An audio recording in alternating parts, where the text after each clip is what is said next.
Vamos a iniciar la segunda mesa redonda. Doy las gracias a la Universitat Oberta por haber permitido que modere esta segunda mesa y especialmente a Blanca, que ha tenido la amabilidad de pedir que estuviera aquí moderándola y presentándola. Tenemos tres ponentes de lujo. En primer lugar está el magistrado señor Carlos Puigcerver, que actualmente es el juez del juzgado de primera instancia número 50 de Barcelona y que además, como magistrado de ese juzgado, tiene atribuida la competencia objetiva de los concursos de persona física y, como sabéis, un tema en donde la mediación también tiene un papel relevante, especialmente por la Ley 24/2015 de la Generalitat de Cataluña, donde ahora la Agència Catalana de Consum y Habitatge están trabajando en la reglamentación y el desarrollo de esa ley, donde tiene en las comisiones de sobreendeudamiento va a tener un papel importantísimo la mediación. Es más, hoy se ha publicado en el Diario Oficial de la Generalitat que el Parlament ha requerido para que se lleve a cabo ya ese desarrollo que la propia ley establecía que debía de efectuarse en un plazo de 3 meses, pero vamos, me consta porque yo tengo el anteproyecto que me lo hicieron llegar para analizarlo y me consta que se está trabajando en ello y que no tardará mucho. También está el abogado y compañero y buen amigo Carles García, que está especializado en materia de consumo y de consumidores, y para mí tengo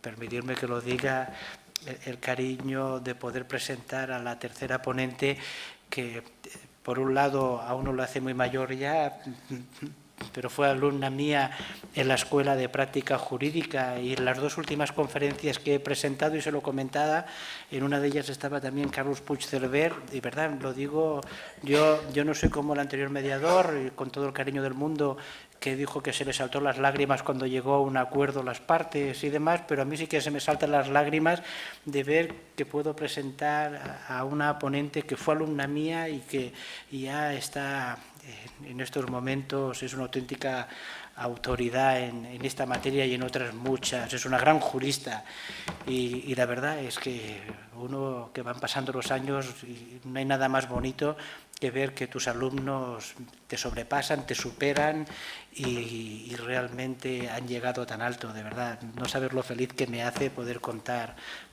contigo en esta mesa. Como no siguiendo mi anarquía absoluta cuando modero algo, ¿quién empieza primero? No, perdón, no. Por ahí, por la derecha. ¿Empiezas tú?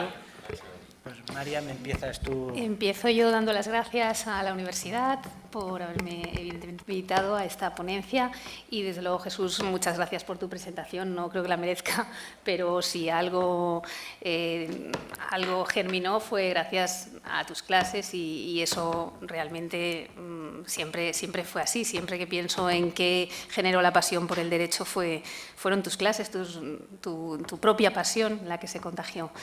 Así que muchísimas gracias, Jesús.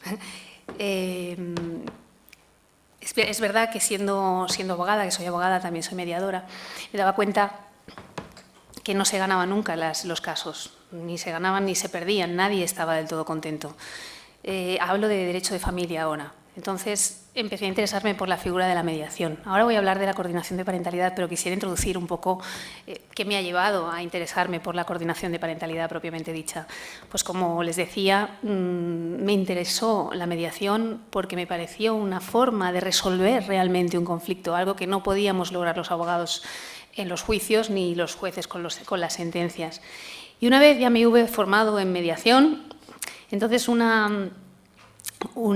la mediadora con la que había hecho las prácticas entonces en el máster de mediación me habló de la coordinación de parentalidad y yo fue la primera vez que oí esto de la coordinación de parentalidad, era unos 3 años. Entonces empecé a buscar en internet a ver de qué se trataba y qué era, porque no me sonaba a plan de parentalidad, me sonaba, bueno, pues a la nueva regulación del Código Civil catalán, todo lo que significa un plan de parentalidad, pero no sabía exactamente. Y entonces, a raíz de esa investigación, empezó pues el descubrimiento de esta nueva figura, que entiendo que es un coadyuvante excepcional para los jueces, pero también para los abogados. Y en realidad, ¿de qué nace, no? ¿Cuál es el origen de la coordinación de parentalidad? Pues el origen siempre está en un conflicto, como en la mediación, como cuando tenemos que ir a juicio. Pero este conflicto ya nos cuesta, como adultos, nos cuesta gestionarlo. Podemos imaginar qué puede significar un conflicto para un niño, en qué lo puede impactar. Y esto es lo que nos encontramos cuando estamos en el derecho de familia, cuando estamos subsumidos en una problemática de una pareja que se divorcia y convierte en rehenes a sus hijos. En ese momento es cuando ves que esos niños están sufriendo un impacto, que han de escoger una posición. Generalmente se posicionan hacia el padre que entienden como el débil o el traicionado, y eso genera un conflicto de lealtades que es muy insano para todos, pero para el niño, ese niño se ha demostrado que en el futuro, si no sabe salir de la guerra de sus progenitores, y sus progenitores no saben tampoco gestionar eso y continúan enzarzados en un conflicto constante y creciente, está demostrado que ese niño no podrá tener relaciones sanas en el futuro, relaciones de pareja, hablamos. Y sobre eso, esa es la semilla de la coordinación de parentalidad. Ponemos la mirada en el niño y decimos, ya no estamos hablando solo de las partes, estamos hablando del niño, vamos a poner la mirada del niño y lo vamos a ayudar. Y eso me parecía fascinante. Así que la única solución viable que se planteaba ya no era ni siquiera la mediación, aunque un coordinador de parentalidad, que ahora les explicaré lo que es, en concreto, tiene que estar siempre formado como mediador. Es la formación de base que ha de tener.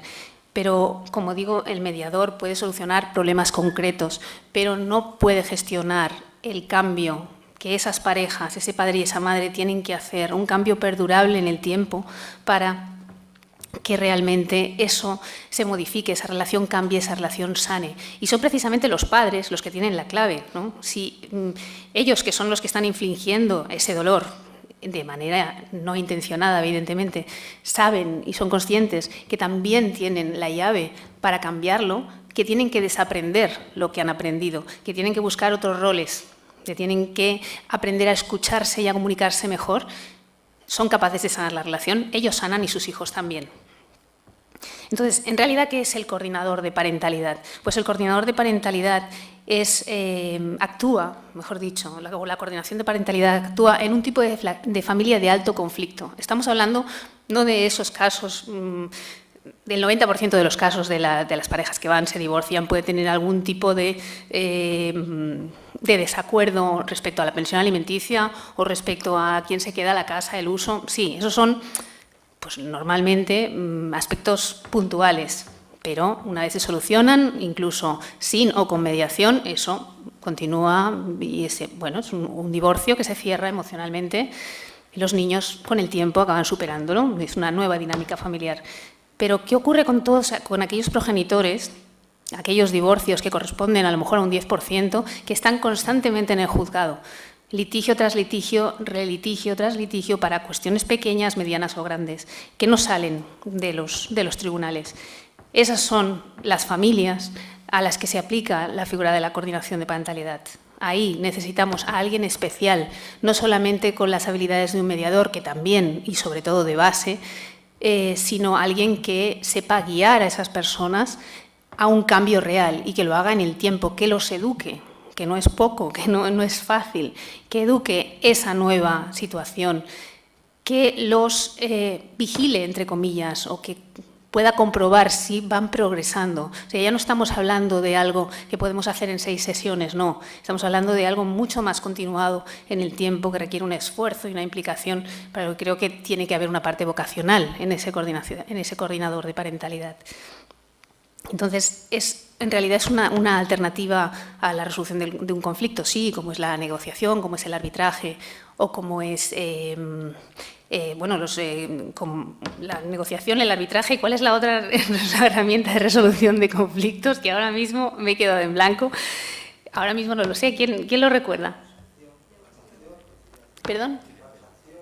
La conciliación no es la negociación, el arbitraje, la mediación. Creo que son las 3 herramientas de negociación. Sí, son las 3. Pues ahora me había quedado en blanco, disculpen. Pues como les decía, no estamos hablando, estamos hablando de una herramienta de resolución de conflictos, pero es algo distinta y a lo mejor pensarán, bueno, ya tenemos muchas de estas cosas aquí. Tenemos los pools de trobada, tenemos los SATAF o equipos psicosociales adscritos a juzgado, tenemos terapias de familia. ¿En qué se diferencia realmente la coordinación de parentalidad de todo esto? Bueno, pues es sencillo de ver. Los puntos de encuentro ¿cuáles son sus funciones? Sus funciones es que se reencuentren los progenitores muchas veces que llevan mucho tiempo sin ver a sus hijos.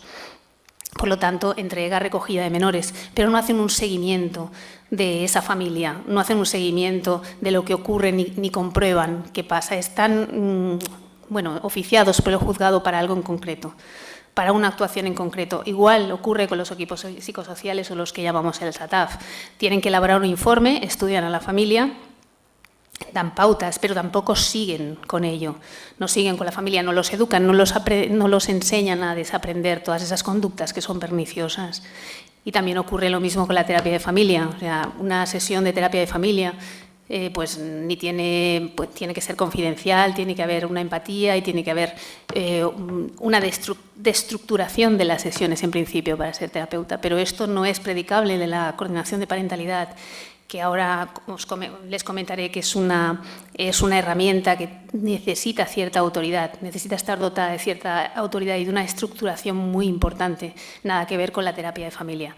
Por lo tanto, en todo esto se diferencia. Y necesita para ello, como les he dicho, está centrado básicamente en el niño y el que adquiera o restablezca su seguridad emocional. Y necesita un profesional formado y con una experiencia de base en mediación.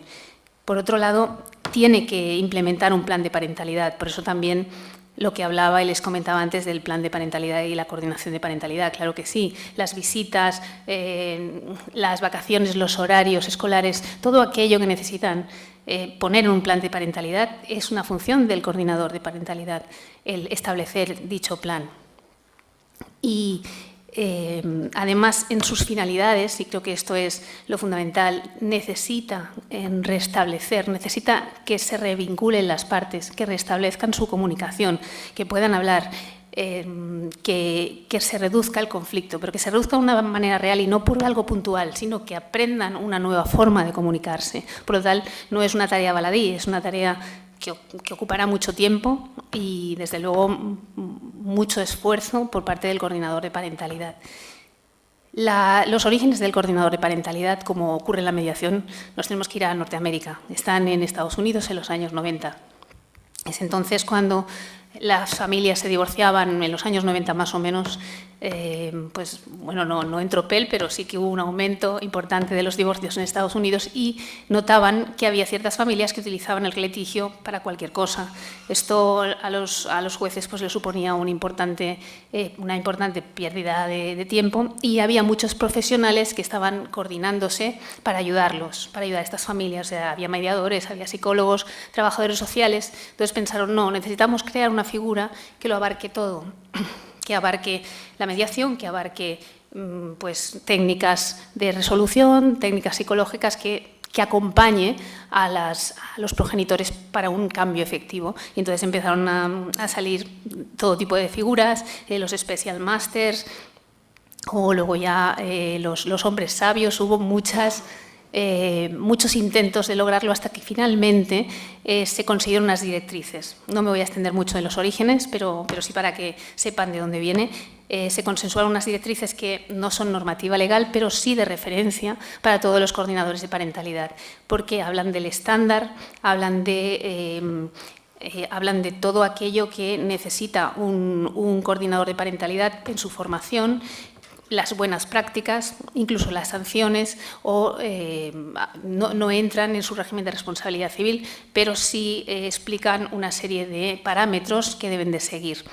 Y este es el origen, que luego en Canadá también es un país con una gran cultura en cuanto a coordinación de parentalidad. También de los años 90 se trasladó rápidamente de Estados Unidos a Canadá, y allí el coordinador de parentalidad no tiene la autoridad que tiene en Estados Unidos la misma figura. ¿Qué quiere decir la autoridad? El coordinador de parentalidad puede poner multas a las partes. Bueno, no poner multas, pero sí decirle al juez: no han venido, y al juez multarlos. Tiene esa autoridad, o sea, el juez lo que hace es trasladarle al coordinador una autoridad determinada. Sin esa autoridad, el coordinador no tiene la misma fuerza. En Canadá no tiene esa autoridad, a no ser que las partes en un acuerdo privado se la den. Y muchas veces en los acuerdos de divorcio, sí, estoy hablando en Canadá, se establece una función de coordinador de árbitro, y también les funciona bien. En Argentina también tenemos mucha experiencia en coordinación de parentalidad, y aquí en Europa pues realmente no tenemos una regulación específica, como tampoco la tenemos aquí en nuestro país, en España, pero sí que es cierto, ahora lo comentaré, que la normativa nos admite la figura del coordinador de parentalidad.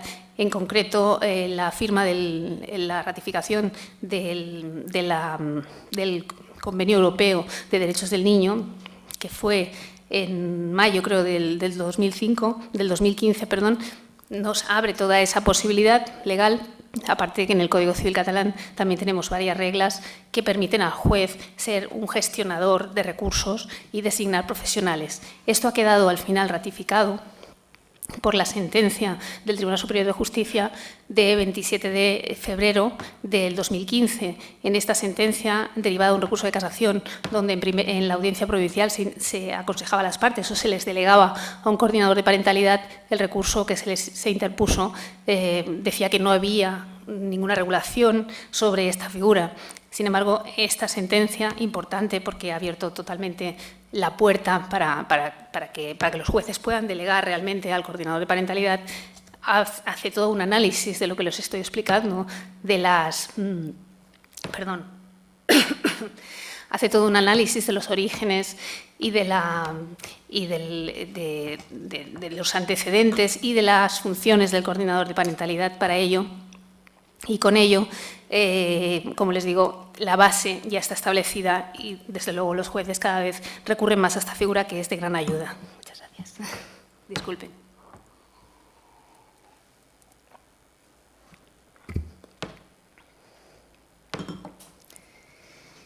El ámbito de aplicación de la coordinación de parentalidad lo encontramos principalmente en la ejecución de las sentencias. Ustedes pensarán que porque solo en la ejecución de las sentencias sería mucho más útil desde el principio de un divorcio que las partes acordaran en el mismo convenio pues acudir a coordinación de parentalidad, o desde el principio comenzar con un profesional así cuando consideran que el conflicto va a ser elevado. Y probablemente se llegará a esto como se ha llegado ya con la mediación. Ya se incluye, y es una práctica habitual en los convenios de divorcio, incluir una derivación a mediación cuando haya un conflicto o se prevea que va a haber un conflicto. Es algo que en Estados Unidos ya se está haciendo y entendemos que también llegará, porque todo va llegando. Pero en este momento la coordinación de parentalidad, la figura, se está utilizando en ejecución de sentencias. Como saben, como ya han comentado antes mis compañeros, una sentencia a veces no es el final de un pleito, sino el principio de mayores discordancias entre las partes. Y es en el proceso de ejecución cuando surgen todos estos problemas de las visitas, de que si vienes o no vienes más tarde o nunca vienes, cualquier cosa que acaba afectando a los niños, que al fin y al cabo es a los que queremos salvar. Hubo una experiencia piloto de la que tuve la suerte de participar en Sabadell, y esto empezó en el año 2012, a principios del 2012. Aquí mi compañera, que antes ha estado en la ponencia, Lourdes Carrasco, y dos compañeras más, nos entrevistamos con el magistrado Pascual Ortuño, y en ese día le hablamos de esta... Realmente no le hablamos de la figura. Recuerdo la conversación como: no sabemos qué pasa con las mediaciones cuando las dejamos, no sabemos qué ocurre cuando las partes se van a su casa después de una mediación, cómo siguen, cómo gestionan los acuerdos a los que hemos llegado, cómo están esos niños. Algunos realmente nos dejaban muy preocupadas. Entonces él nos contó que había estado en Canadá y que había venido y venía encantado, había estado con 2 grandes de la mediación allí, había visto espacios en los juzgados destinados a juegos, o sea, salas de juegos para los niños, mientras los padres se podían reunir con un coordinador de parentalidad. Y entonces nos propuso hacer esta experiencia en un juzgado y nos derivó a un juzgado de Sabadell. Y durante 2 años y medio nos fueron derivando casos de alto conflicto, en los que evidentemente nos teníamos que adecuar a la normativa que teníamos entonces. Bueno, la normativa que existe tenía que ser un proceso confidencial, tenía que ser un proceso voluntario, como la mediación. Fue complicado trasladar esos requisitos de la mediación o esos requisitos que teníamos que cumplir a una coordinación de parentalidad para hacerlo efectivo. No teníamos la fuerza, no teníamos la autoridad que necesitábamos para hacer a las partes venir. Aún así, no teniendo todo eso, conseguimos muchísimas cosas. Conseguimos que parejas que no se hablaban durante, no lo sé, 10 años, pudieran mirarse a la cara y empezar a regular pequeñas cositas respecto a los niños. Niños que pedían que no cerráramos su caso, por favor. Abuelos que conseguían volver a ver a sus nietos después de muchísimo tiempo. Y todo eso sin tener lo que necesitábamos, que era la autoridad. ¿Y por qué les digo que necesitábamos autoridad? Porque apasionada como estaba por lo que era la figura de la coordinación de parentalidad y formada pues, con toda la bibliografía y todo lo que caía en mis manos, acabé yéndome a Atlanta, que es la sede bueno, no la sede, pero desde luego un lugar donde creen muchísimo y aplican la coordinación de parentalidad. Y yo creo que son los orígenes de esta figura. Hice un curso con Susan Boyan, que no sé si han oído hablar de ella, pero bueno, es una de las madres o de los padres de esta figura. Aparte de la dificultad que supuso asistir a las clases, que eran en un inglés americano cerradísimo y que era la única hispana que había en el curso, y antes le comentaba a un amigo que no podía dejar de escuchar, o sea, no podía dejar que mi mente se me fuera un minuto porque me perdía. Pero aparte de eso, me di cuenta que ellos sí tenían esas herramientas y con esas herramientas sí funcionaba la coordinación de parentalidad. Y las herramientas eran las que les estaba contando. Tenían la autoridad y el poder de decir, el juez me ha derivado, el juez les ha derivado a mí y ustedes tienen que venir. Si no vienen, yo informaré al juez y tendrán una multa. Incluso se pueden quedar sin la custodia de sus hijos. Parece duro. Desde luego, en nuestro ordenamiento no tenía mucha cabida y eso no lo podíamos aplicar, pero me vine convencida que funcionaba, porque escuché pues, casos de homónimos, tanto estadounidenses como canadienses, que había en el curso, que parecían imposibles de solventar, parecían casos perdidos, y sin embargo, con un buen hacer, con unas técnicas determinadas y sobre todo con el poder que les otorgaba el juez, aquello salía adelante.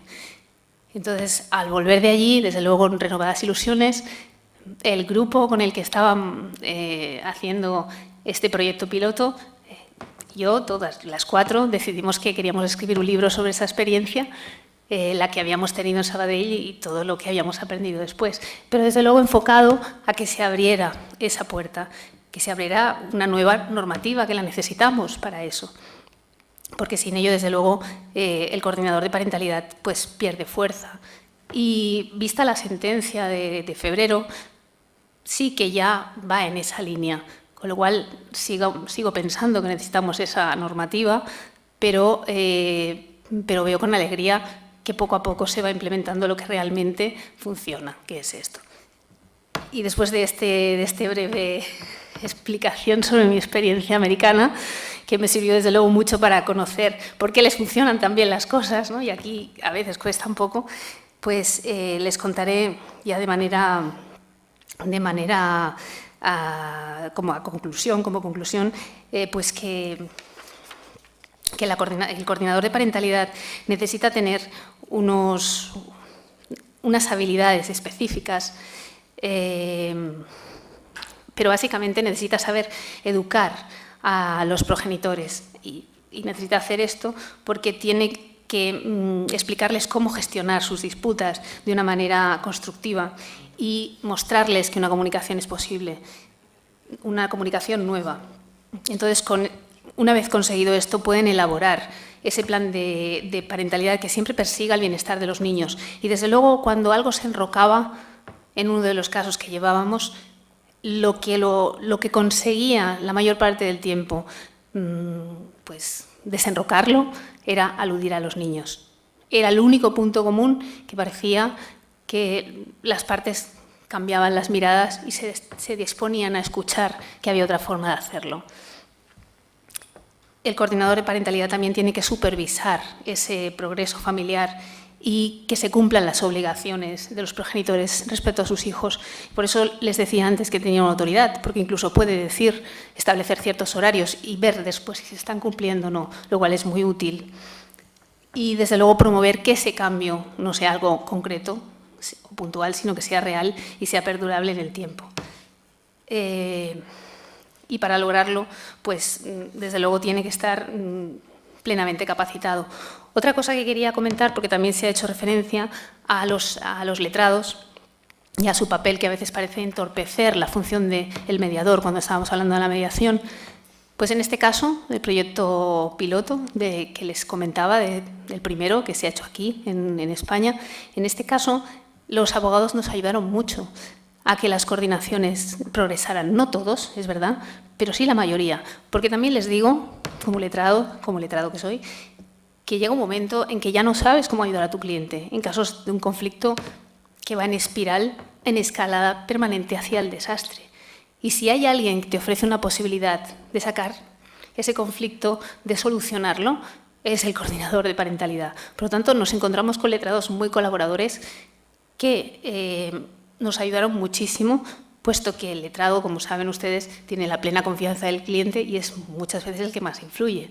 Por lo tanto, desde luego, con su compromiso, por un lado, de hablar con sus clientes y, por otro lado, de contener procesalmente todos los escritos de esos casos que estaban siempre, constantemente en litigio, pues las posibilidades nuestras de éxito aumentaron muchísimo.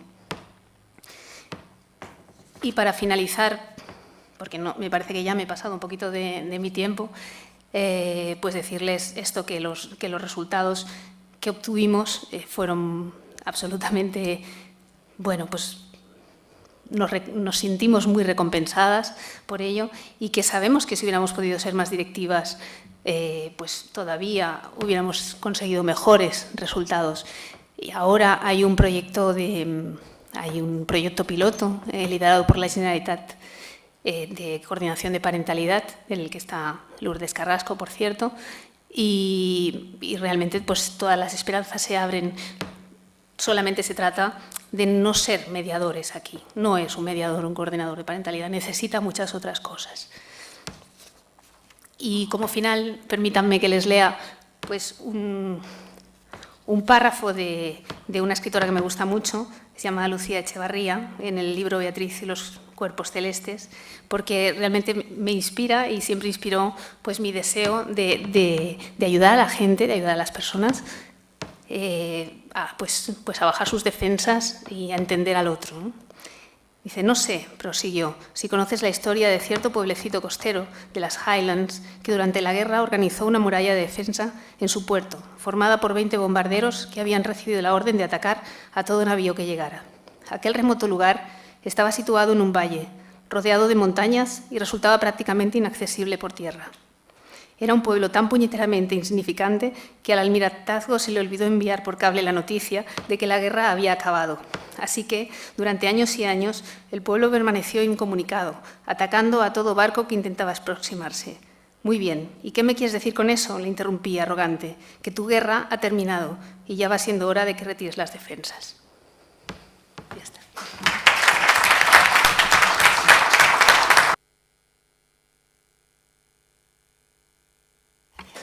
Muchísimas gracias, Miriam, por tu brillantísima exposición. Comentabas el Convenio Europeo de los Derechos del Niño, me lo estaba yo ahora mirando y realmente estaba analizando el artículo 2 y el artículo 5. Y probablemente los jueces hoy en día sí que lo tienen muy asumido. Permitidme solamente, y con permiso de Blanca, una observación. El juez nacional, nuestro juez nacional, es al mismo tiempo juez europeo. y está obligado hoy en día, como consecuencia del entorno en que nos encontramos, a aplicar y coadyuvar perfectamente tanto el derecho nacional como el derecho europeo, tanto el que deriva del derecho comunitario, con la aplicación, además ha sido modificada la Ley Orgánica del Poder Judicial, el 4 bis ahora, y el Constitucional acaba de dictar una sentencia de 5 de noviembre del 2015, interesantísima en esta materia de la primacía del derecho comunitario, pero olvidamos que en el ámbito del derecho europeo y de los instrumentos ratificados por España respecto de los convenios europeos, no solamente es de aplicación la primacía del derecho comunitario, cuando también la Unión Europea se ha ratificado en ellos, aunque prácticamente en pocos, los ha asumido, pero sí en los propios convenios, y ahí existe el control de convencionalidad por aplicación directa de los artículos 10 y 96 de la Constitución española. Por lo tanto, si el 21 de febrero del 2015 se publicó en el Boletín Oficial del Estado este convenio de derechos del niño, forma parte de la legislación interna y los jueces están obligados a aplicar este convenio, pero por remisión directa del artículo 96, es lo que se llama el control de convencionalidad. Por lo tanto, tenemos instrumentos jurídicos, los abogados para exigir artículo 2 y artículo 5 del convenio, y los jueces para designar, independientemente del libro segundo del Código Civil catalán o independientemente del Código Civil español, de forma autónoma, porque tenemos un instrumento jurídico que da cobertura perfectamente, sin perjuicio efectivamente de la sentencia de 27 de febrero del TSJ, si no recuerdo mal, la ponente era María Eugenia Alegret, magnífica esa sentencia, pero que me corrija si no el magistrado Carlos Puigcerver lo que estoy ahora comentando, pero porque ya ha sido publicado en el BOE. Por lo tanto, de aplicación directa para los jueces. Solamente una observación que apunto a lo que tú comentabas de que puede ser perfectamente invocado ante un tribunal español por cualquier abogado para hacer esa remisión directa al convenio. Perdonar, solamente quería hacer este pequeño apunte. Carlos, ¿tú ahora? Pues, Carlos Puigcerver, en su segunda ponencia, o en la segunda ponencia. Pues muchas gracias, Jesús. Bueno, y en primer lugar, y como es obligado, pues agradecer a la UOC y en concreto en la persona de la doctora Blanca Torrubia por la invitación a estar aquí en este foro y poder compartir, ¿no?, mis impresiones, mis conocimientos sobre esta materia.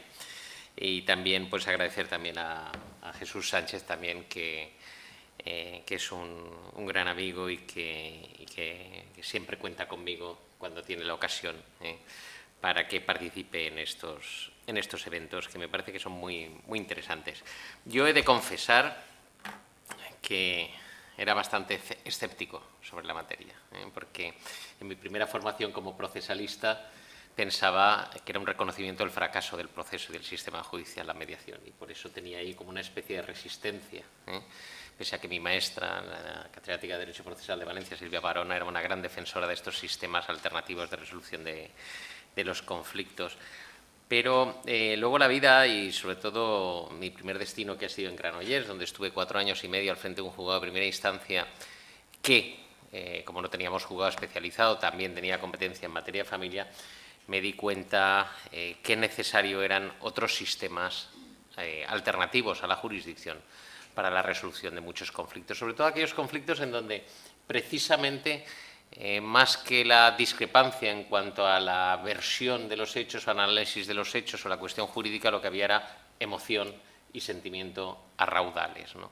Y eso no lo podía arreglar ninguna sentencia ni ninguna resolución. Es más, no lo arreglaba. Y el conflicto seguía vivo y vivo y vivo para desesperación del juez que ya había dictado la sentencia, ¿no? Yo además le quiero agradecer además a Mariana Bedillo su ponencia, porque precisamente en los últimos meses en Granollers viví la absoluta necesidad, ¿no?, del coordinador parental, ¿no?, porque es que es esa figura que necesitábamos los jueces para, ya incluso una vez dictada la sentencia y sentadas las bases, para que aquello se cumpliese de una manera razonable. Es que además ni siquiera en la sentencia podías dar las directrices para conseguir que se solucionase el conflicto, porque mientras la actitud de los padres, ¿no?, con los hijos siguiera manteniendo vivo el conflicto, era imposible terminar con él, ¿no?, y produciéndose unas situaciones muy, muy difíciles y donde Claro, la derivación a un psicólogo, a un terapeuta familiar, claro, en público era 2 o 3 años de espera, con lo cual ya cuando venía la hora, pues en fin, ya se habían hecho los hijos mayores y ya estaba el daño hecho. Y si era privado, muchas veces nos encontramos con familias que carecían de recursos para asistir a un... Y entonces la creación de esta nueva figura para mí era esa gran tabla de salvación, esa herramienta, ¿no?, que no llegaban a cubrir los puntos de encuentro, pese a la maravillosa labor que desarrollan, pero que no, al final no llegaban a cubrir, y que era el único instrumento que a veces utilizábamos de manera forzada, ¿no?, para introducir ahí como una vía de, ¿no?, como un factor que tratase de poner paz en esa familia conflictiva. Pero bien, y por eso, pues muchísimas gracias, porque es que es algo de lo que estoy absolutamente convencido, y sobre todo en esta materia. Bien, a mí me toca hablar de la Ley 24/2015 y sobre todo de cómo esta ley, en teoría, cómo encajar esta ley, los desahucios y la mediación. Yo no le encuentro manera, porque es que yo creo que no cumple ninguno de los requisitos de la mediación, porque no hay voluntariedad, ¿no? Existe el síndrome paranoide, o por lo menos siempre la culpa es de una de las partes, en este caso el que desahucia, el que lanza, ¿no? Y en fin, y otras de las condiciones necesarias para... Pero bueno, es una ley muy compleja. Es una ley muy compleja, y lo que sí que hace esta ley es ya empezar con la exposición de motivos, ya poniéndote los pelos de punta, diciéndote: oiga, mire usted, te da una serie de datos sobre la situación, y la verdad es una situación catastrófica. Te habla de que en Cataluña habían 200.000 hogares con todos sus miembros en paro y 95.000 de ellos sin que se ingrese cantidad alguna, que es una barbaridad. Y seguía hablando que, claro, que esto lo que generaba era una situación de emergencia social muy importante, que generaba problemas no solo en la vivienda, sino también en el sobreendeudamiento. Hablaba además, fíjense otros datos, ¿no? Pues ejecuciones hipotecarias en Cataluña eran de las comunidades donde más ejecuciones hipotecarias había, 98.000 entre 2008 y 2013. Los desahucios, un 67% de los 16.000 desahucios que hubo solo en el año 2013 eran por falta de pago, ¿no? Y así va analizando y va dando una serie de datos, pues, muy interesantes de cuál era la realidad económica y social o ha sido de Cataluña en esta crisis. Y eso lo contrastaba con la existencia, pues, de 80.000 pisos nuevos vacíos, ¿no?, de las ayudas que ha habido a las entidades de crédito y los grandes beneficios que, pese a todo, pese a la crisis, han conseguido algunas de ellas mantener. Bien, y con todo este dibujo de la realidad social y económica, ¿no?, y de los problemas que ha generado, de problemas de vivienda y de sobreendeudamiento, lo que hacía en 9 artículos, si no recuerdo mal, es desarrollar como una batería de medidas.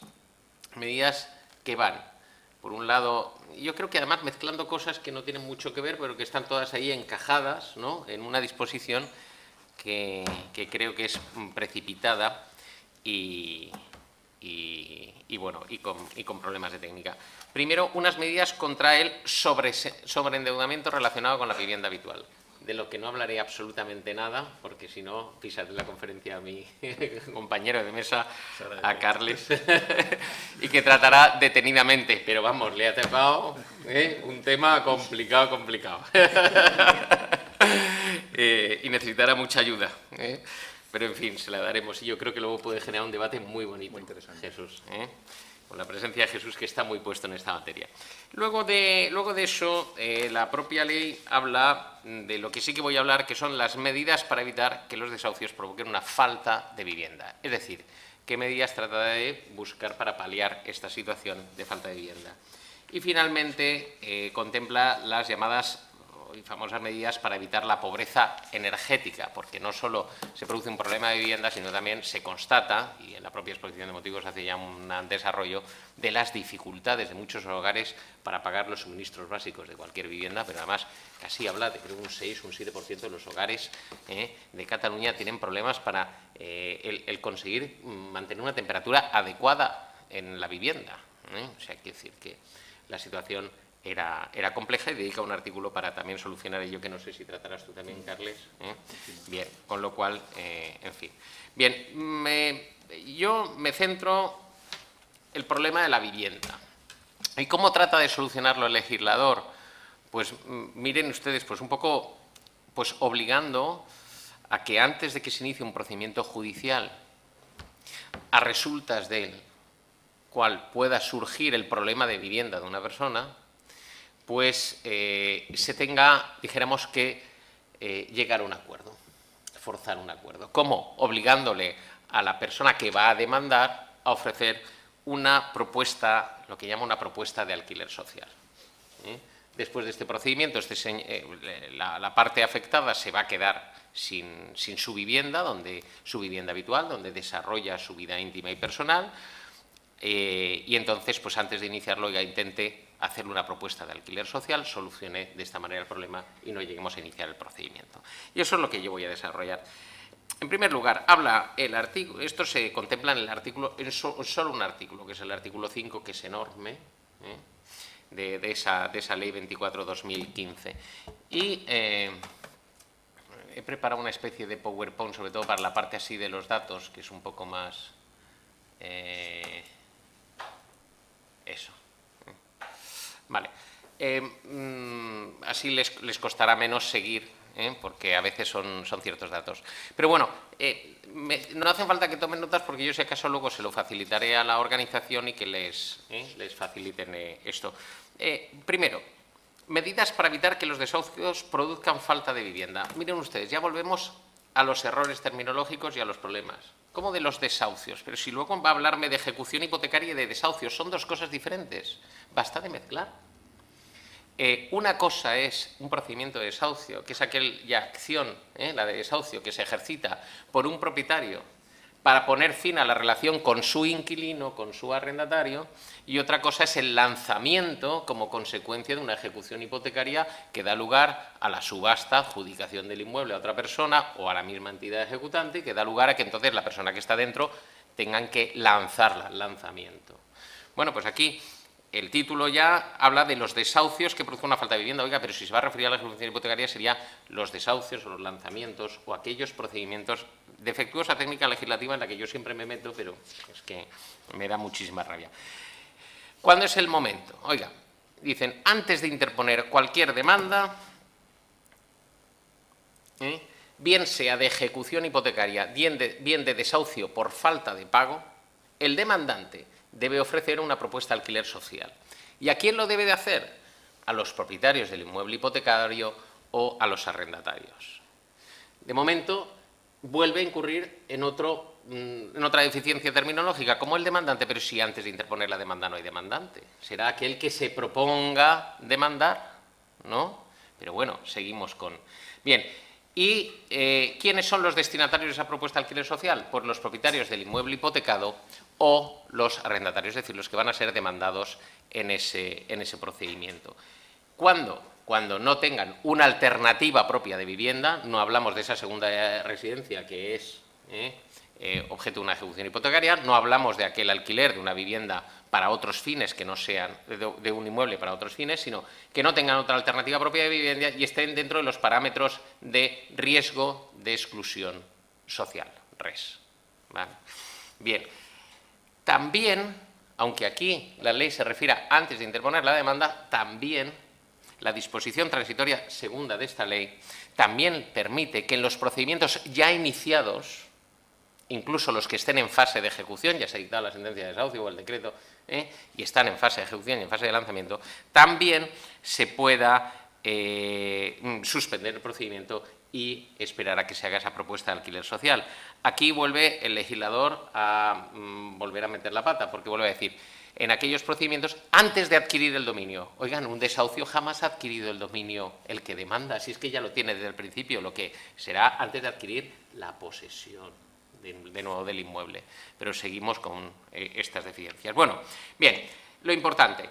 ¿Y qué demandantes, o sea, ya no demandantes, qué personas tienen que hacer esta oferta de alquiler social? ¿Cualquiera que vaya a ejercitar un desahucio? No. Evidentemente, el legislador lo que quiere con esto es implicar en la solución de este grave problema de vivienda no a un ciudadano normal y corriente como ustedes o como yo, que pueda tener una vivienda, que pueda tener alquilada para tener ahí una rentita, sino a los grandes tenedores de viviendas, aquellas personas jurídicas que hacen de la vivienda, que es un bien de primera necesidad, un negocio. Yo no digo que sea ilícito, no digo que sea ilícito, pero, bueno, de esa tenencia de inmuebles hacen una necesidad. Y entonces, ¿qué cualidades deben de tener? Tienen que ser personas jurídicas que hayan adquirido con posterioridad al 30 de abril de 2008, fecha en la que ya pues es evidente la existencia de una gran crisis, viviendas que provengan en primera o ulterior transmisión de una ejecución hipotecaria, de acuerdos de compensación de deuda o dación en pago, o de compraventas cuya razón de ser sea la imposibilidad de devolver el préstamo hipotecario o la carga hipotecaria. Y también los grandes tenedores de vivienda. Yo aquí la primera cuestión que me planteo es, oiga, mire usted, si lo que estamos haciendo es decirle a una persona, si usted quiere en dación de pago una vivienda y después entonces yo le voy a penalizar por eso, porque le voy a considerar como estas personas jurídicas que tienen que ofrecer una propuesta de alquiler social, a lo mejor lo que estoy es desincentivando las daciones en pago, que precisamente es un medio de evitar el sobreendeudamiento, porque la dación en pago normalmente es quédese con la vivienda y se extingue la deuda, ¿no? ¿Es conveniente haber introducido este...? Pues yo no lo tengo tan claro, porque es que luego, y ya lo he hablado yo con Jesús y con Carles, ya veremos, todas estas medidas luego hay que ver qué repercusiones, de las que tratará Carles, y luego si acaso comentamos entre todos, qué repercusiones tiene esto en el mercado del alquiler. Porque si empezamos a penalizar, pues a lo mejor la gente prefiere retener los inmuebles simplemente como una inversión y esperar los rendimientos de su valoración, ¿no?, en el mercado, y sacar rendimientos con la transmisión y no sacarlas al mercado alquiler y, en fin, bien. Bien, decía, personas jurídicas que hayan adquirido la vivienda en estos tres casos, ¿no? Y segundo, los grandes tenedores de viviendas. ¿Qué son los grandes tenedores de viviendas? Pues la propia ley lo establece. Los grandes tenedores de viviendas son las entidades financieras o sus filiales inmobiliarias,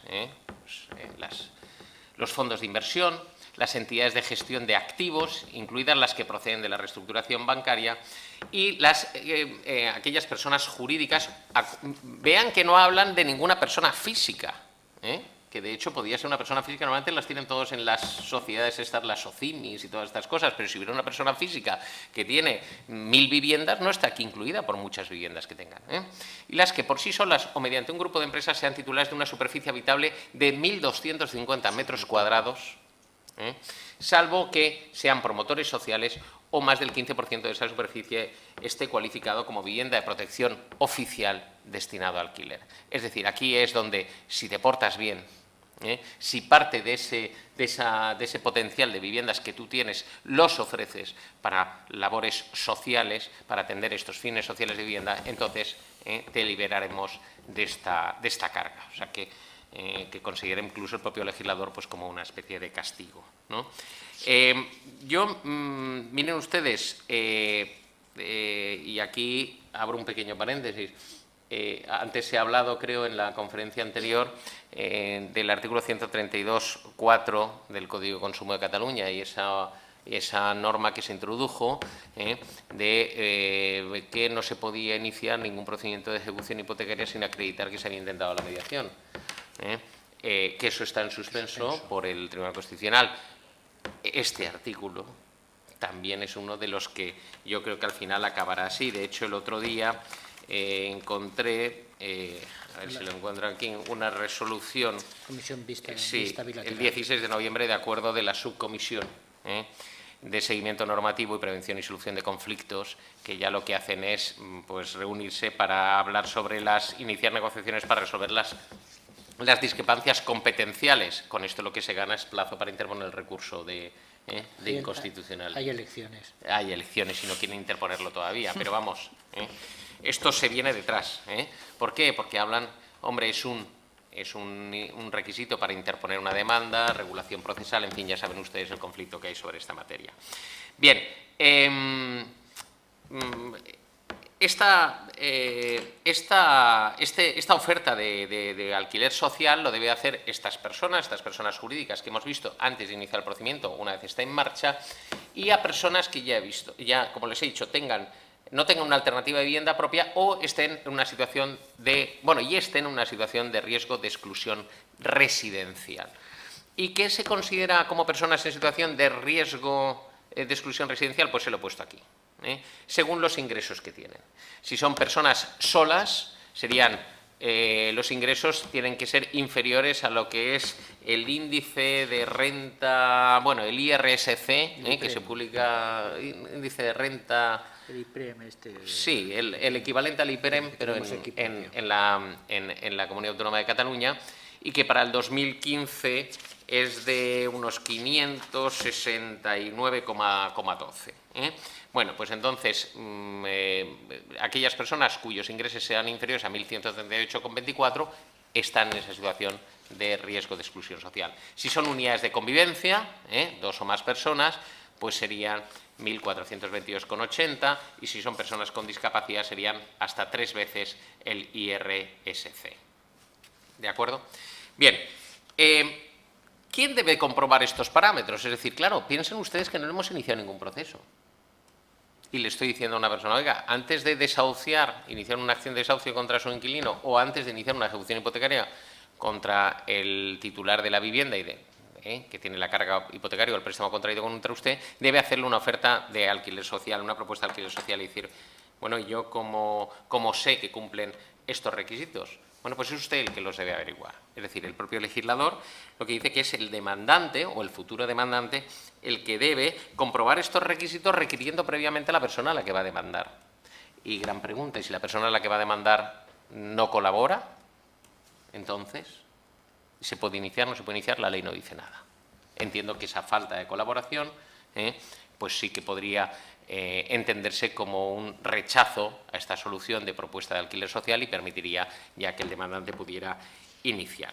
Una vez verificado el riesgo de exclusión residencial, lo que debe es de formalizar o efectuar esta oferta de alquiler social, y si se rechaza por parte de los arrendatarios o por parte de los propietarios, es entonces cuando ya podrá iniciar este procedimiento. Bien, y se preguntarán, ¿qué es una propuesta de alquiler social? Pues eso también lo regula la ley. Y la ley lo que establece es, miren ustedes, según los ingresos de la unidad familiar, la renta no podrá exceder de determinada cuantía.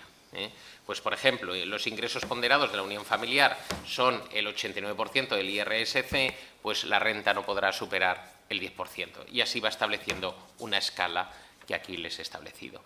Además de la propia renta, también el legislador se preocupa de la ubicación. Oiga, sí, no vale que le haga una propuesta de alquiler social y los mande, por ejemplo, a una familia de Badalona, pues los mande a Berga o les ofrezca una vivienda en Berga. En teoría, la ubicación de la vivienda tendrá que ser preferentemente la que sea objeto del procedimiento. Y, en su defecto, una vivienda en el mismo término municipal. Y solo podrá ser una vivienda en otro municipio si hay un informe de los servicios sociales municipales que acredita que el traslado no afecta negativamente a esa situación de riesgo de exclusión residencial. Bien, también les he de decir, con respecto a todo esto, que aunque se superen estos límites de ingresos o de cantidades, también podría tenerse derecho a esta propuesta de alquiler social si hay un informe de los servicios sociales de que no disponen de una alternativa y que las personas están sometidas a un riesgo de pérdida de su vivienda. No tanto de esa vivienda, sino de un riesgo de acceso a la propia vivienda, aunque superen esos ingresos. Finalmente, además de la ubicación, la propuesta de alquiler social también deberá cumplir un requisito que es el del plazo. Tendrá 3 años como mínimo el plazo del alquiler social. Bien, esto es por lo que se refiere a las medidas que impone el legislador con respecto a lo que sería el futuro demandante, ¿no?, o el ya demandante en el proceso. Junto a ellas también lo que establece, porque claro, al fin y al cabo no nos podemos olvidar que quien debe garantizar el derecho de vivienda y quien realmente debe precisamente atender estas situaciones no dejan de ser sino las administraciones públicas. Y a mi parecer, lo que tampoco pueden hacer las administraciones públicas es hacer una dejación de sus obligaciones y convertir a los sujetos privados que actúan en el mercado, ¿no?, en servicios sociales. Todo en su justa medida.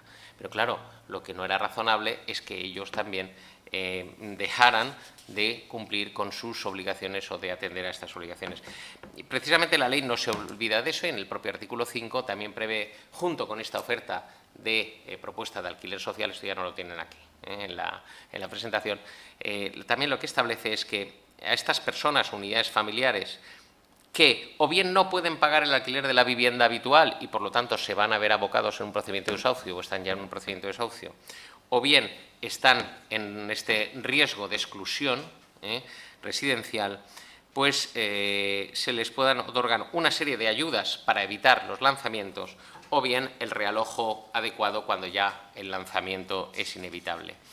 Lo interesante de esta cuestión es que las solicitudes, bueno, y esto ya llevaría toda la tramitación administrativa a través de las mesas de valoración y todas esas cosas, es que las solicitudes de ayuda económica deben de resolverse por la Administración en 3 meses y el silencio es negativo. Cuando le toca pagar a la Administración siempre es negativo.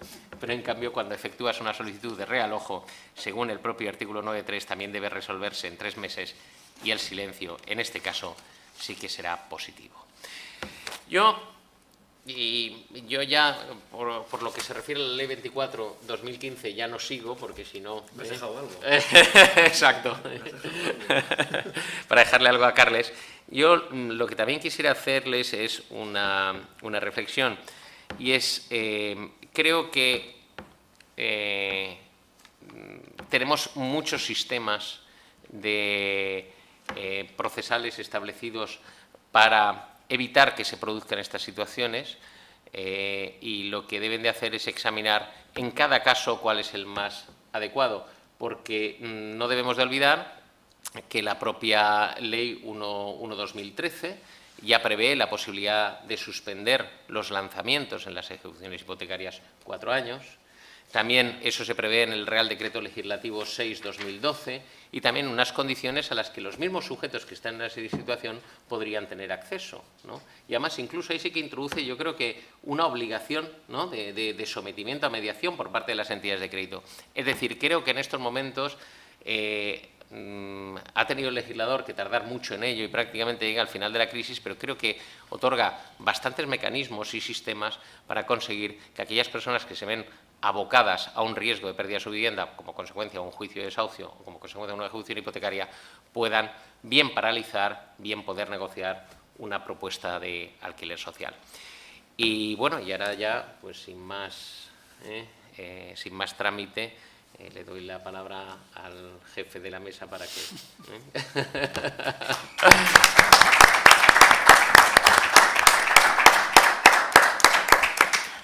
Muchísimas gracias, Carlos, por tu magnífica exposición. Yo solamente quiero comentarte, lo sabes de sobras, porque formas parte de la Comisión de Trabajo, de la Comisión Normativa del Colegio de Abogados y del Consell de Col·legis d'Advocats de Catalunya, que realmente se estaba trabajando en el Departamento de Justicia para intentar, como consecuencia de un mandato del Parlament, para intentar legislar a nivel de Cataluña con una normativa ad hoc en materia de persona física consumidores. En el interín apareció esta ILP con muy buenas intenciones, pero que estuvo desgraciadamente paralizada durante un año y que los 15 últimos días antes de cerrarse la legislatura en el Parlament catalán se aprobó la ley. Las cuestiones técnicas son debidas a esa precariedad en los tiempos, porque conozco bien cómo fue todo ese trámite. Ahí estuvo trabajando mucho un compañero nuestro que es Martí Batllori, que llevaba la coordinación de la ILP, una bellísima persona y un gran jurista, pero claro, es que se aprobó en 15 días, con toda la problemática de técnica legislativa y de muchas más cosas que se podría hablar.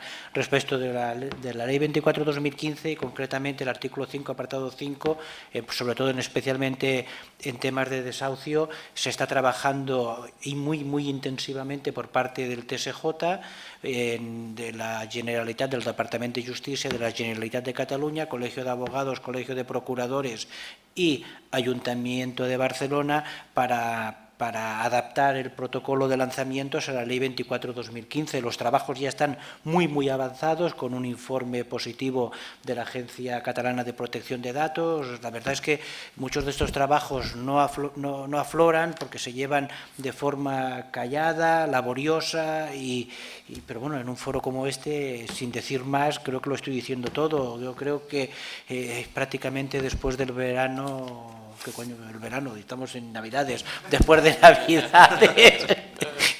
Navidades, tendremos ya el protocolo, yo creo, ya prácticamente ultimado, porque está muy avanzado. Aquí la suerte es que lo que intenta el legislador, por lo menos, es intentar evitar que se produzcan esas situaciones a las que tienen que atender el protocolo, porque lo que se trata es de que la propuesta sea inicial, ¿no? Es decir, antes de incluso iniciarse el procedimiento, antes de generarse el problema, solucionarlo. Lo que pasa es que, como tú has dicho, el texto está muy bien intencionado. La verdad se ha dicha que en un foro al que yo asistí, yo le pregunté personalmente al ministro de Justicia, habida cuenta que había sido aprobada por unanimidad de todos los partidos políticos, incluido el Partido Popular, y por lo tanto el partido que da soporte al Gobierno de la Nación en Madrid, le dijo: oiga, ¿tiene ustedes intención de recurrir este tema? Habida cuenta que ya se estaba hablando del tema de pobreza energética, que él va a hablar ahora, los artículos 3 y 17 de la Ley 20/2014, que sí que ha sido recurrido, como ya fue el decreto anterior, pero yo...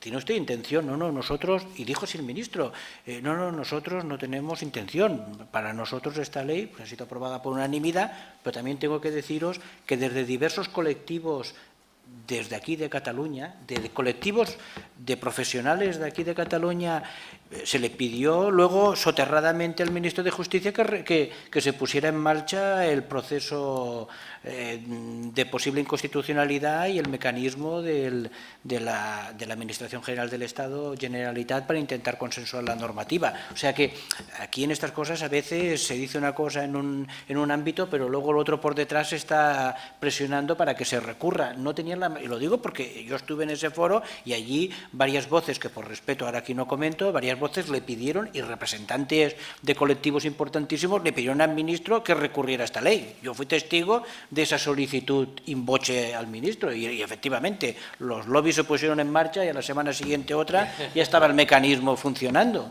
y no tenía la más mínima intención de promover ninguna comisión de trabajo ni nada en absoluto, pero ahí es lo que hay. Sin más, Carlas.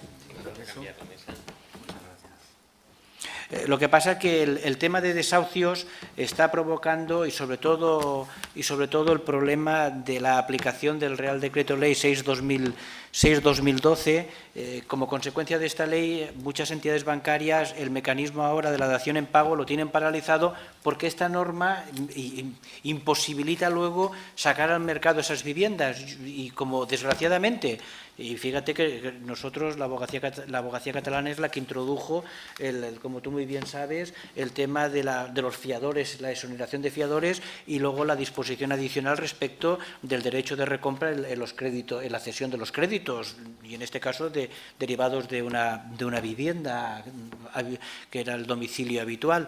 Pero desgraciadamente, ¿qué es lo que ha ocurrido?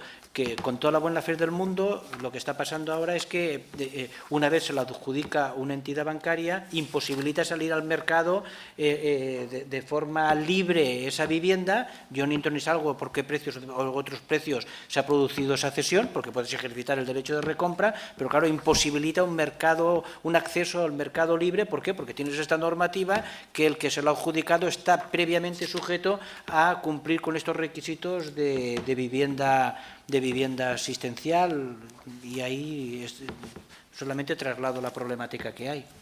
Sí. Carlas. Hola, buenas tardes. Expresar mi agradecimiento a la UOC, así como a la doctora Blanca Turrubia, y estoy muy satisfecho de compartir mesa con un virtuoso del derecho como eres tú, Jesús. Por tanto, pues la verdad que también estoy agradecido de ello. Mi exposición, lo poco que me quedará, no... De hecho, no, es más densa que la que ha preparado Carlos. También os la dejaré a vuestra disposición por si tenéis interés en poderla tener. Yo quiero destacar unas leyes, en este caso la 20 de 2014, la 24 de 2015 y la 25 de 2015. Para mí son de vital importancia. La 24 de 2015 es la que estamos tratando y la 20 de 2014 es la que hemos indicado que se ha hecho un recurso de inconstitucionalidad en cuanto a algunos artículos que han quedado en suspenso, que os los dejo aquí ya reseñados en base al 161.2 de la Constitución española. Se procura o se quiere procurar dar una ayuda a las familias que se encuentran en situación de vulnerabilidad, en una situación incómoda, en una situación de sobreendeudamiento. ¿Por qué? Porque la iniciativa popular así lo plantea. De hecho, el pueblo, la sociedad, está pidiendo a gritos la necesidad de pacificar según qué tipo de procedimientos o según qué tipo de asuntos. Apuntaba él que Cataluña, como os digo yo aquí, es una de las comunidades autónomas con mayores desahucios. No repetiré lo que ha comentado el compañero, pero sí que os diré que las viviendas de alquiler social aquí no alcanzan el 1%, es decir, estamos hablando de unas 30.000, cuando en el resto de Europa están hablando de un 18%. No tiene nada que ver. Y aquí en Cataluña tenemos aproximadamente unas 450.000 viviendas vacías. Hoy salía en la prensa, no sé si habéis visto La Vanguardia, que en Barcelona quieren dotarla de 2.000 inmuebles más Ada Colau para protección social. Pues ya los tiene. Que hable con los bancos. Están todos parados, están todos vacíos. Tiene que construir ahora, bueno, sí, para crear empleo está bien, pero construir 2.000 inmuebles más sin necesidad. Si la gracia en parte de que ya tengamos inmuebles o de la mediación es poder transformar esa frustración que tiene la parte que no tiene inmueble o que sabe que lo va a perder en una satisfacción porque se le está escuchando, se le está oyendo, se le está valorando y se le va a permitir continuar en su inmueble. ¿Para qué construir más si son para personas que a lo mejor los van a desalojar? No, yo como mínimo, sinceramente, no lo veo coherente. Los colegios de abogados de Cataluña se han transformado y la verdad es que han tenido muchísimo interés. De hecho, desde que el Miquel Samper, decano de Tarrasa, conocido tuyo, al igual que Abiel Pié también, decidieron pues, participar en las intermediaciones hipotecarias. Esto pues, ha fomentado a que todos los compañeros abogados creyeran en esta materia, abogados y no abogados, también muchos psicólogos. Me saltaré lo que podemos considerar como concepto de consumidores y usuarios, ya lo tenéis aquí, incluso lo podréis ver reseñado en la ley, ¿de acuerdo? Pero sí que de cara a esta ley 24/2015, la posible inconstitucionalidad que pueda tener de algunos de sus artículos, en concreto pues, el artículo 3, procedimiento judicial para resolución de situaciones de sobreendeudamiento, el artículo 4, extensión de la cancelación del pasivo o bien por ejemplo, el propio, o el artículo 5.2 y la disposición adicional segunda, medidas para evitar los desahucios que pueden producir una situación de falta de vivienda. En cuanto a que se le entregue pues, bueno, pues a la persona pues, un inmueble por estos 3 años que comentaba Carlos para su uso. Pues que el legislador catalán no tiene competencia para poder regular este tipo de materias. Nos estamos exponiendo, bueno, ¿hasta qué punto? Tiene. Jesús. Luego lo debatimos. Sí, luego lo debatimos, pero ¿qué pasará como con la anterior ley, que queda en suspenso? Ojalá. Ojalá. Yo, la verdad para mí sería muy esperanzador, pero yo no lo tengo tan claro, Jesús. 149.6 de la Constitución en relación con el 121 del Estatuto. Tiene competencias, tiene, y por eso se ha hecho el artículo, fíjate que el artículo 2 y el artículo 3 si además lo conozco muy bien cómo ha ido. Si es que sí, eso lo hemos hablado en alguna ocasión.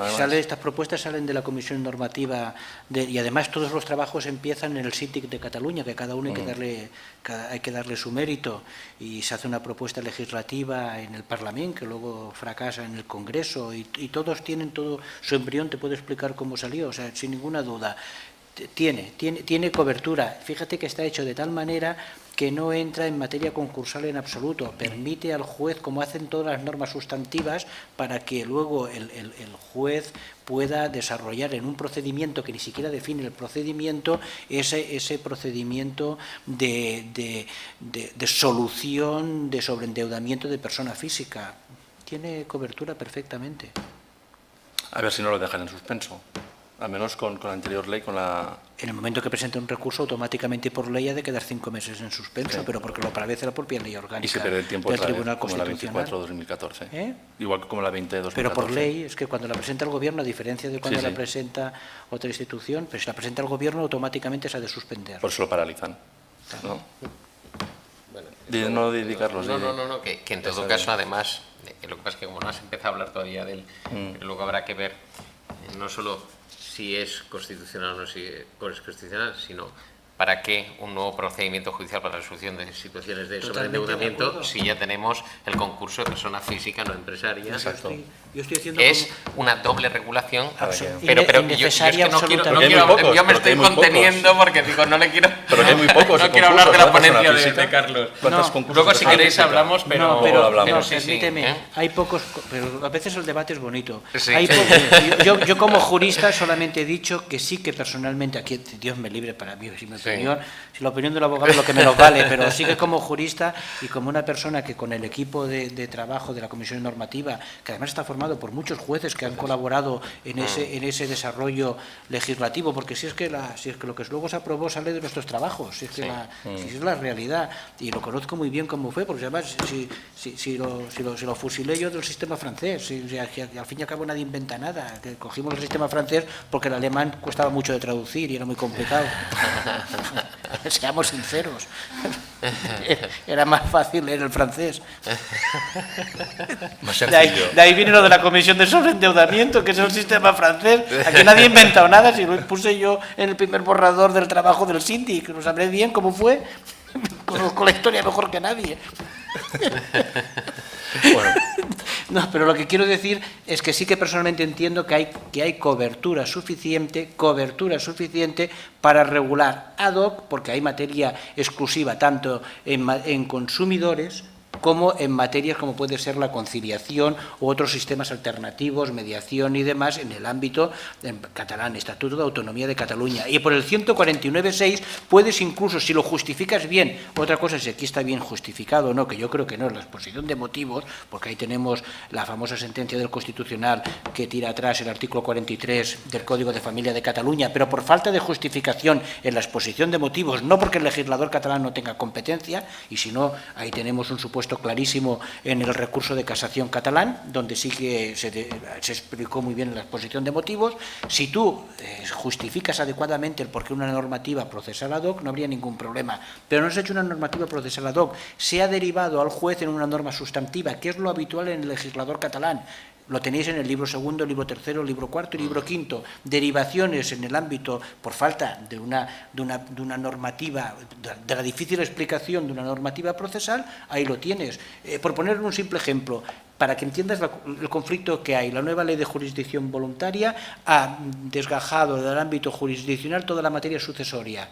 Bien, la interrogatio in jure del 1005 del Código Civil, que ahora la ha derivado al ámbito notarial, significa también que en el ámbito del Código Civil de Cataluña, el 400, si no recuerdo mal, el 416 del Código Civil de Cataluña, que regula la interrogatio in jure catalana, y deriva al juez y no al ámbito notarial, debe de aplicarse la normativa de jurisdicción voluntaria y a partir de ahora los juzgados derivar la interrogatio in jure al juez, al notario, o tiene que cumplir el mandato del legislador catalán y seguir en sede jurisdiccional.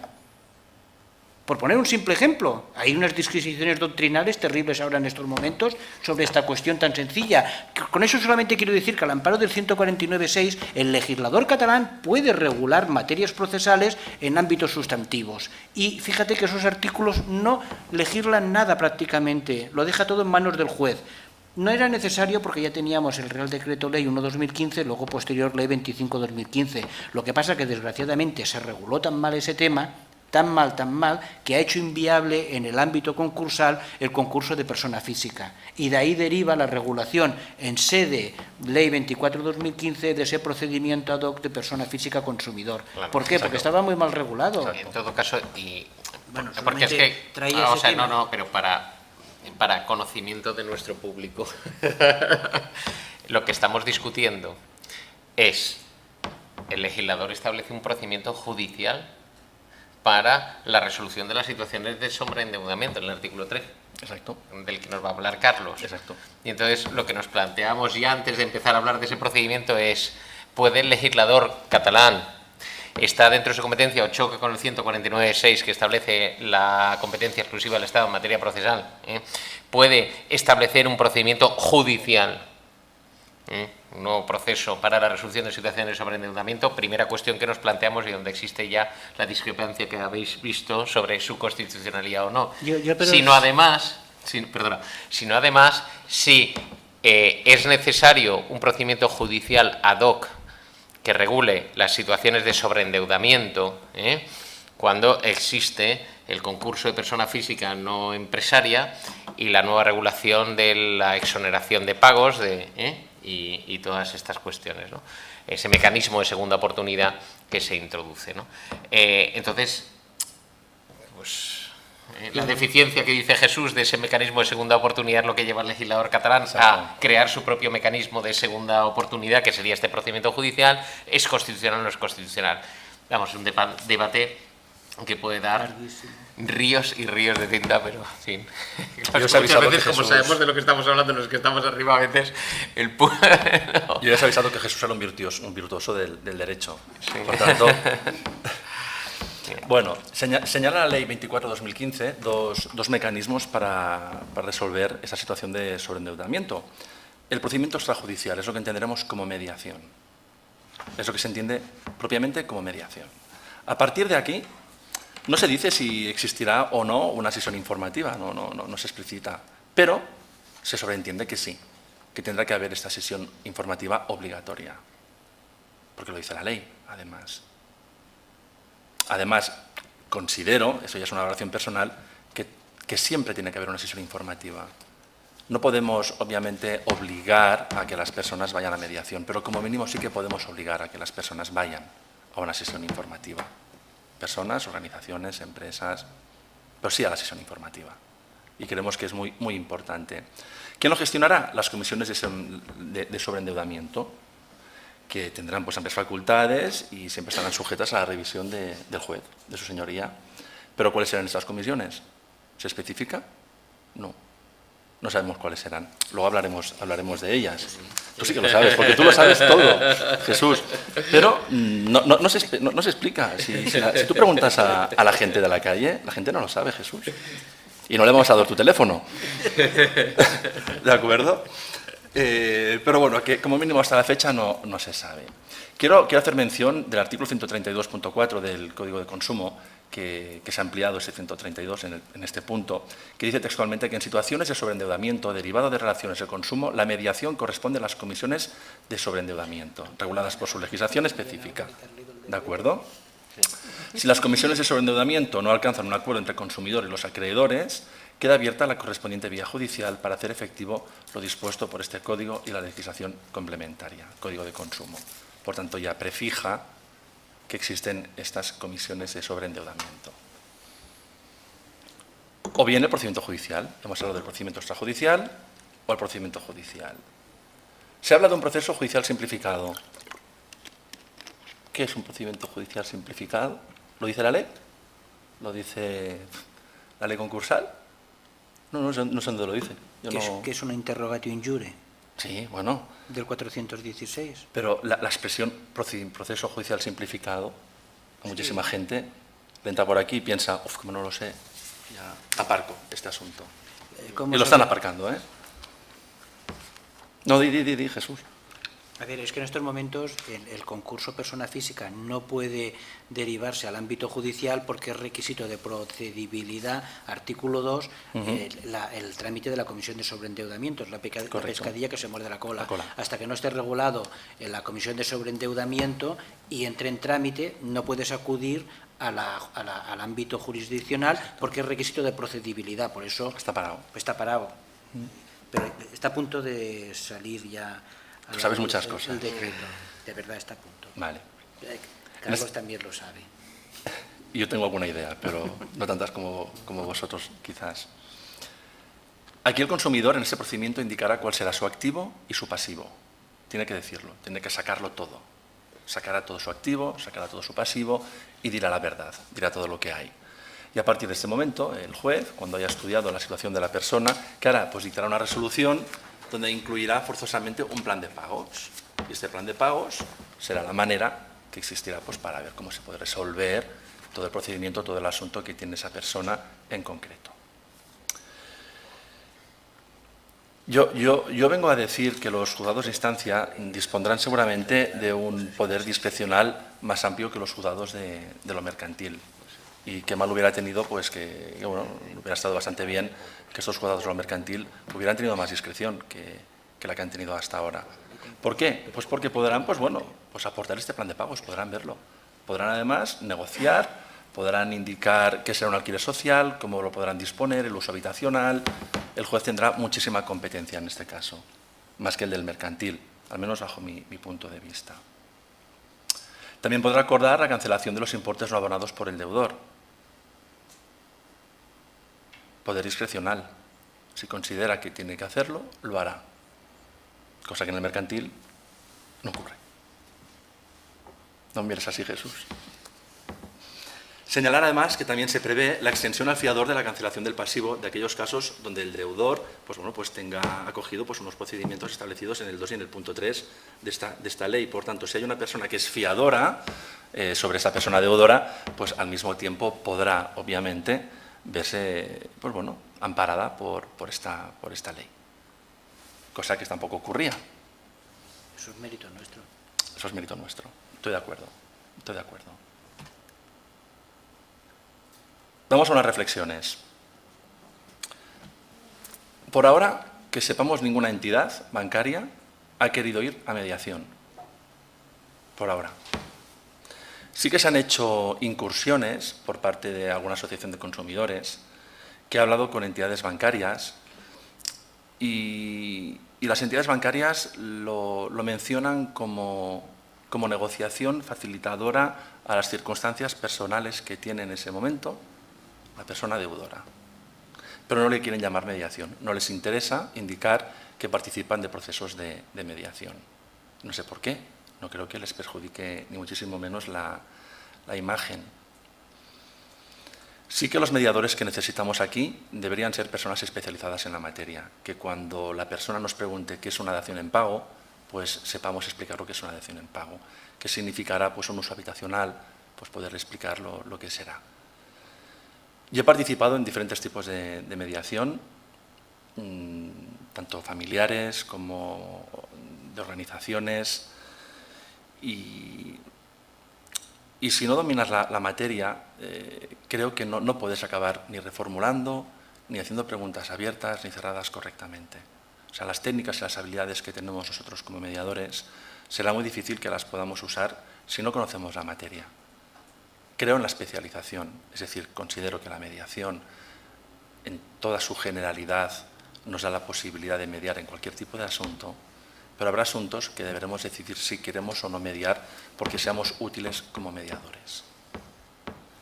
Significaros al mismo tiempo que, claro, si yo participo en una mediación de patentes y marcas o en una mediación, no sé, donde se hablan de productos químicos y yo quiero hacer alguna reformulación sobre estos productos, pues seguramente no me perderé en el camino. Por eso, pues bueno, como se decía en la anterior mesa, hay arquitectos que ya han hecho pues su curso en mediación, hay ingenieros que están haciendo su curso en mediación, hay economistas que han hecho pues bueno su máster o curso en mediación. Cada profesión debería tener sus mediadores. Que luego actuemos en comediación es estupendo. De hecho, soy un defensor de la comediación. Valoremos si vale la pena compartir las experiencias con otros mediadores. Yo, por ejemplo, medio con trabajadores sociales o medio muchísimo con psicólogos. También estoy mediando con médicos. Bueno, ¿por qué no? una experiencia y cambia muchísimo la forma de mediar de una parte y de la otra. No tiene nada que ver cuando yo medio con algún trabajador social, sinceramente, no tiene nada que ver, dista muchísimo con mi forma de mediar. Las habilidades que me aporta esa persona no tienen nada que ver con las mías. Os indico que será imprescindible que las personas afectadas hablen directamente con las entidades financieras. Es la única forma de que se hagan cargo de a quién tienen delante, de a qué familia pueden perjudicar. Pero no con el director de la entidad, no, si es que tendremos que ir a instancias superiores, con servicios jurídicos, con los mediadores que puedan aportar ellos, porque sí que las entidades bancarias están formando en mediación a algunos de sus trabajadores, pues que vengan, que hagan de observadores, que fiscalicen si quieren las mediaciones, pero que vengan y que vean cuál es la situación familiar de esa persona, o que van a desahuciar, o que pues bueno, le van a retirar su inmueble. Valoremos las cláusulas escalonadas. ¿Qué significa? Que aparte de la mediación tenemos el arbitraje. Si queremos descongestionar los juzgados, pues ¿por qué no hacer un arbitraje en equidad? En derecho da igual. ¿Por qué no? Si es valorable, si es que se puede hacer perfectamente. Aquellas partes que decidan ir a mediación y que firmen un convenio o que firmen pues, unas cláusulas por las que valoren indicar que si no resulta la mediación se podrá arbitrar, es perfectamente plausible. ¿Les interesa a los bancos? Quizá no. ¿Qué ha pasado con todas las preferentes? Todas las preferentes que han ido a la Agència Catalana del Consum, pues creo que han dado la razón al 100% a todos los consumidores. Pues bueno, porque la tienen, la deben tener. Pues quizás por eso no quieran ir a arbitraje o no se atrevan con la mediación. Pero como mínimo con la sesión informativa intentemos que sí.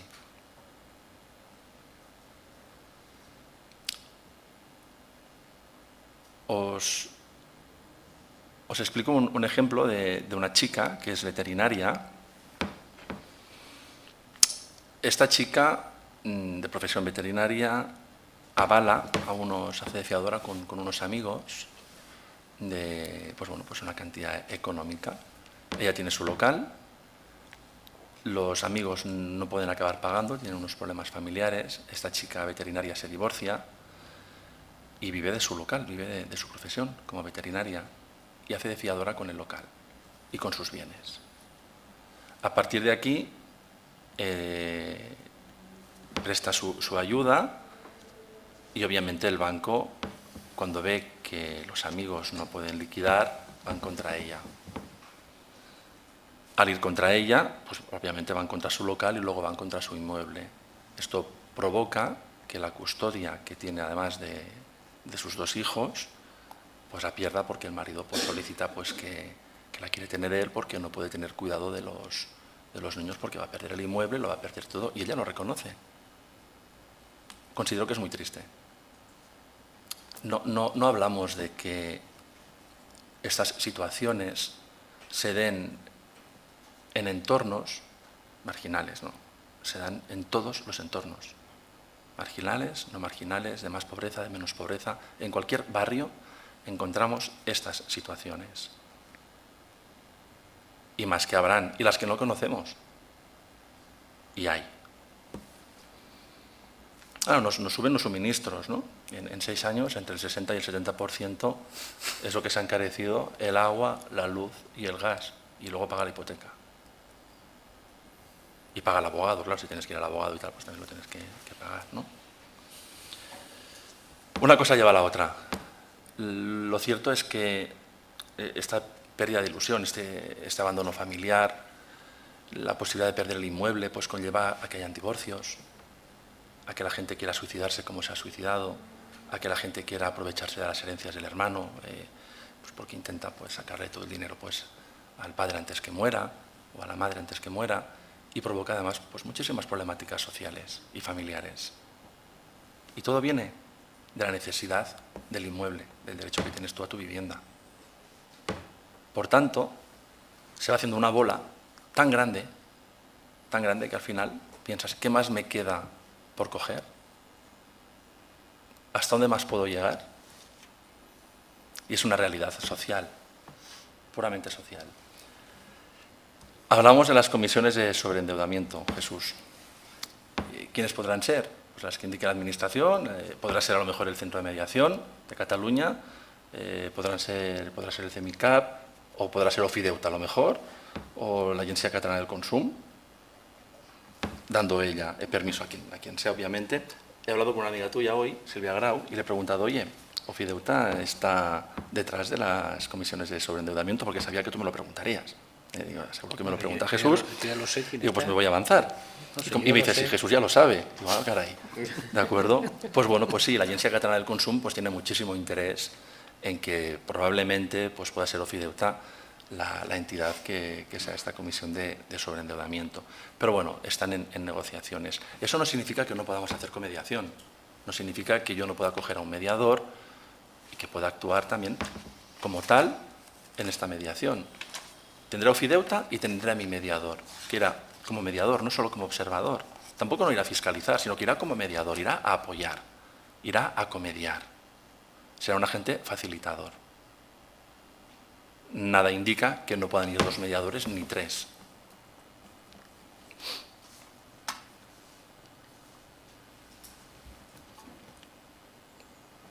Casi que me voy a saltar la Declaración de los Derechos Humanos, donde se indique que se reconoce pues, el derecho a un nivel de vida o a la vivienda, al igual que ocurre pues, con el artículo 47 de la Constitución, junto con el número 5 del Estatuto de Autonomía de Cataluña, ¿no?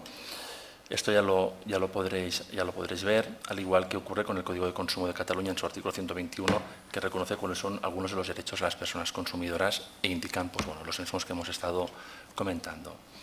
Pero sí que no me quiero dejar esta última hoja. El Comité de Derechos Económicos, Sociales y Culturales de la ONU dictaminó que España violó el derecho a la vivienda a una mujer cuya casa fue embargada por falta de pago del préstamo, instando a que se le entregara una reparación efectiva. La de junio.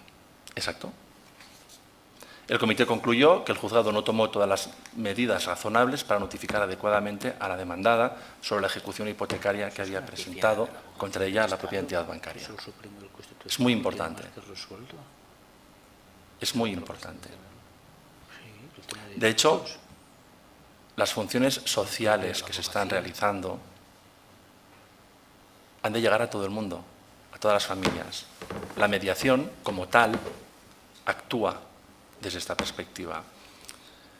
Sé que ha sido pues bueno, densa, ¿no? esta presentación, pero si bien es un poco bochornoso, ¿no? que unos bomberos indiquen rescatamos a personas, no a los bancos. Son imágenes reales por el derecho a la vivienda digna. Vivienda digna. Tenemos inmuebles que se consideran como tal, con 23 metros cuadrados donde viven familias de 7 personas. 7.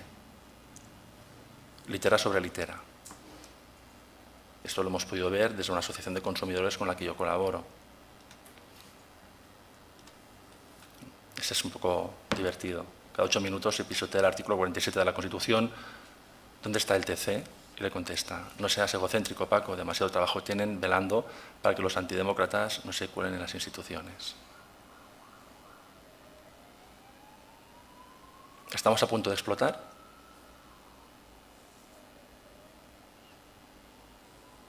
¿Cómo acabarán las familias?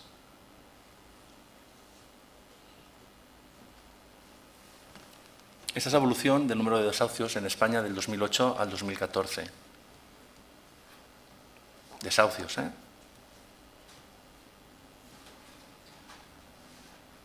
Es tremendo. Es tremendo. Lo más importante es que nos encontramos ante una realidad social, ante algo que es palpable y muy posiblemente evitable. No podemos hacer que todo el peso recaiga sobre la judicatura, que toda la responsabilidad recaiga sobre unas personas que indiquen según qué. Si podemos pacificar esos asuntos o los podemos mediar y podemos ganar tiempo y podemos descongestionar los juzgados de ello, mejor que mejor. Hasta los sindicatos, esta es una hoja de CGT, es una partida de CGT. Calle del desamparo. Pues bueno, es lo que tenemos, es la realidad social que hay. Y con esto, pues bueno, acabo ya mi pequeña participación. Gracias.